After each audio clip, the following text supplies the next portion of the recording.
perkenalkan kami dari kelompok 9. Nama saya Rahmatia, adapun teman kelompok saya yakni saya Alwi, Pipit Puspitasari dan Rizky Nufasisa. Di sini kita akan membahas tentang standar auditing yang berlaku umum. Standar auditing ini merupakan pedoman bagi auditor dalam menjalankan tanggung jawab dan profesionalnya, di mana standar-standar ini meliputi pertimbangan mengenai kualitas dan profesional seorang auditor, mulai dari keahliannya, independensinya, persyaratannya, pelaporannya, dan bahan buktinya. Adapun pedoman bagi auditor yakni 10 standar auditing, di mana ini dibagi menjadi 3 bagian, yakni standar umum, standar pekerjaan lapangan, dan standar pelaporan.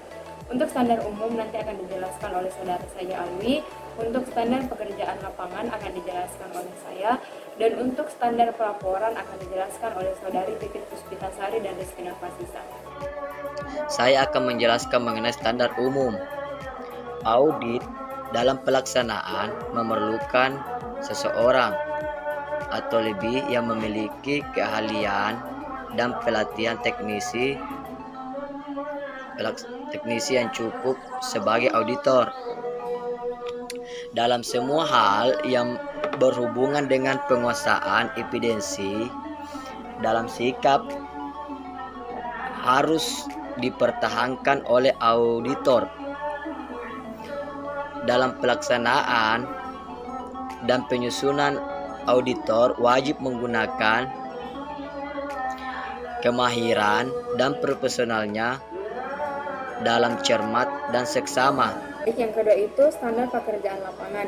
Yang pertama, pekerjaan harus direncanakan sebaik-baiknya, dan jika digunakan, asisten harus disupervisi sebagaimana mestinya.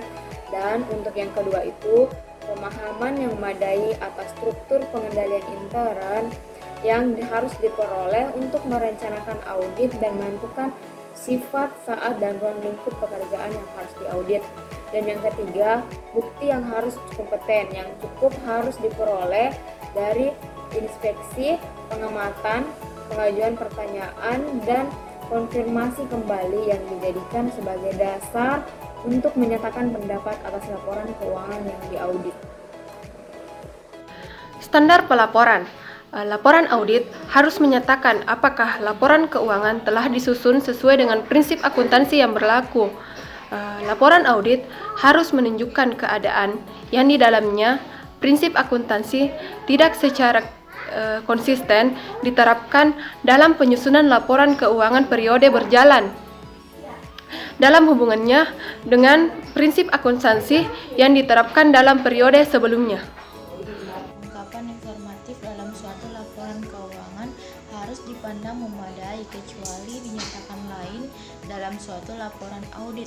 Laporan audit harus memuat suatu pendapat mengenai laporan keuangan secara menyeluruh atau asersi bahwa pernyataan demikian tidak dapat diterima. Itulah tadi yang dapat kami sampaikan, kurang dan lebihnya kami mohon maaf. Akhir kata, wabillahi taufiq wal hidayah. Wassalamualaikum Warahmatullahi Wabarakatuh.